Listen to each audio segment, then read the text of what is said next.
lineups, as we talked about in Chicago the other day. It seemed like you had Juwan at the 4 some, but then you also had Travis and Sandy out there together for the stretch.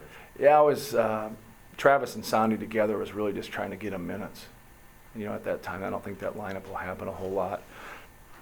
So, I think Juwan's going to be with a lot of different people. I think he's going to be with DJ, and he'll stay at the 5. And then when he's with Pat, we're still going to have him take the ball out and be that, the guy that trails on the break a little bit more. Obviously, if you get a rebound, you're always going to trail on the break unless you push the basketball. So, him with Travis or him with Sandy or him with DJ, you just got to play to your strengths, and those guys have to understand. It's more of a defensive matchup when I look at things, is who are they going to guard. And when you play some teams like this, they're not going to have the size. They're just not. They're going to play 4 guards, and it's really going to stretch us and make us hard to play a big lineup at time. But when we do, I like Juwan going out and guarding the 4 versus those other guys outside of DJ. But we'll see. He's a pretty good shot blocker. Now you're taking him away from the basket, so you have to weigh that option also. What was the I don't know if you would use the word breakdown, but Blank got free a couple times for some threes. What was just not paying attention, and just losing track of him. And we have different rules defensively how we do stuff. And he obviously played AAU with Juwan, and we knew he could shoot the basketball, but he didn't shoot a high percentage from 3 last year. We probably would have given him a little bit more attention. If we'd had some film or we'd have watched or whatever, but he shot 31% last year from 3, and he knocked some down. We really wanted to work on those guys not overextending because we're going to have a bigger guy on him. And he made us pay. It's what good players do. How about Kelsey? Struggled. Yeah, it's one of those. He's the one guy I kind of felt bad about. I shouldn't say felt bad about, but he deserved to start. And if you have a good team, you're going to have 6, 7, 8 starters. But he was the only one, in my opinion, that deserved to start.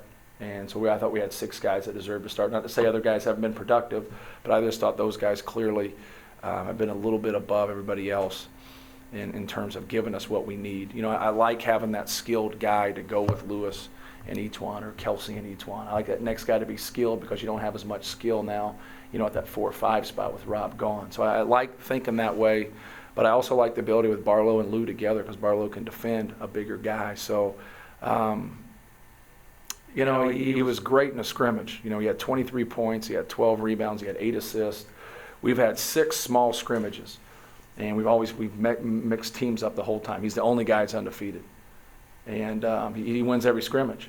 And last time I checked, that's the most important thing. Your team wins. And he's really done some good things, but we didn't go with him. And then he comes out tonight and he really struggles, doesn't take care of the ball, and turns it over. So the game will humble you.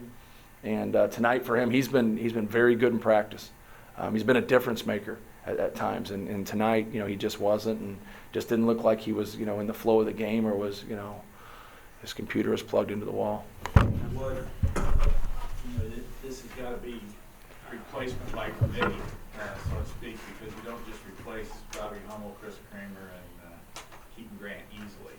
But the 3 of you sitting here are going to be guys that are going to have to contribute. Just talk about how important that is. It may not be just one guy, but there may be a committee that replaces it. Right. I think I talked to you before about this.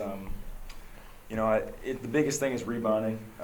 When you lose a 6'8" guy who was a good rebounder in the middle there, that there's like you said, committee's got to take over and crash the glass on the defensive end, and actually not only defensive end but offensive end too.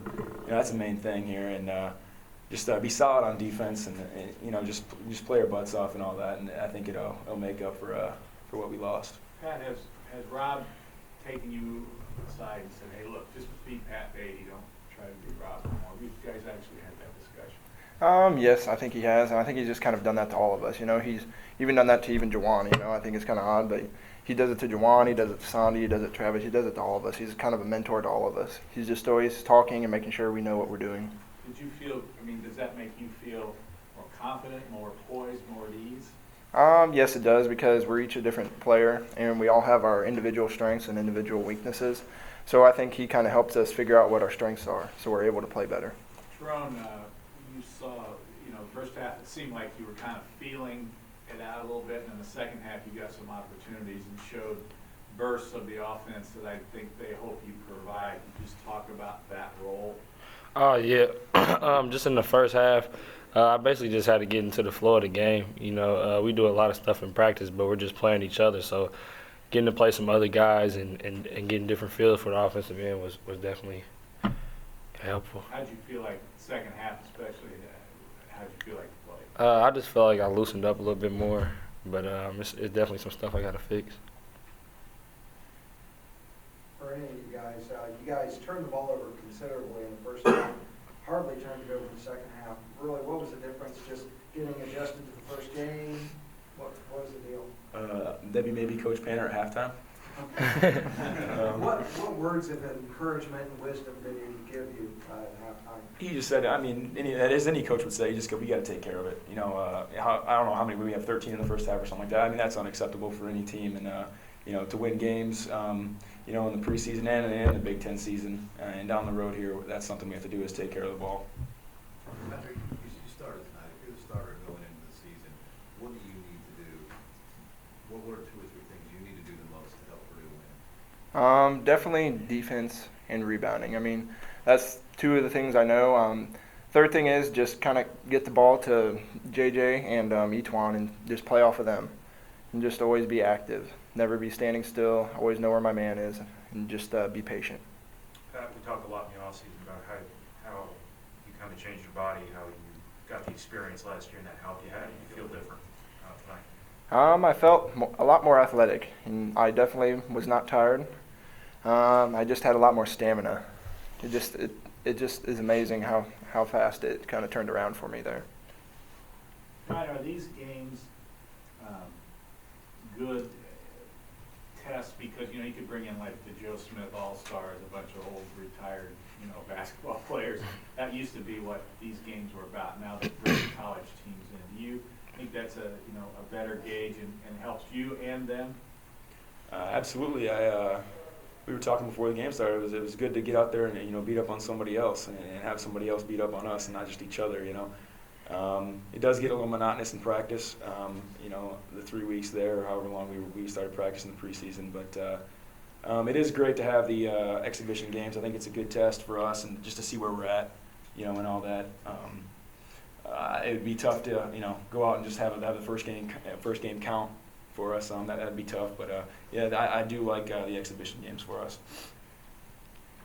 Terone, how ready do you feel to come in and contribute and help a team win right now, especially? I definitely feel ready. You know, that was a part of my decision in coming here is being ready to come in and play. You know, I just have to learn a lot of things, which is easy from the 3 seniors that we have. So it's just a lot of things that I got to learn in the future.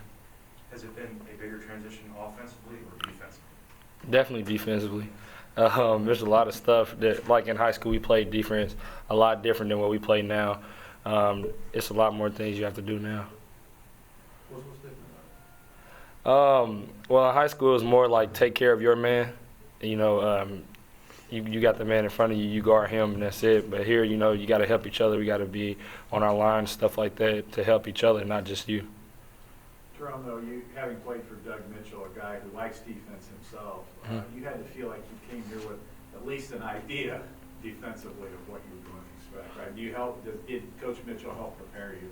Oh, yeah, he definitely helped me prepare for defensively. You know, he would make me guard, you know, the best player on each team every game. So I think that helped me a lot.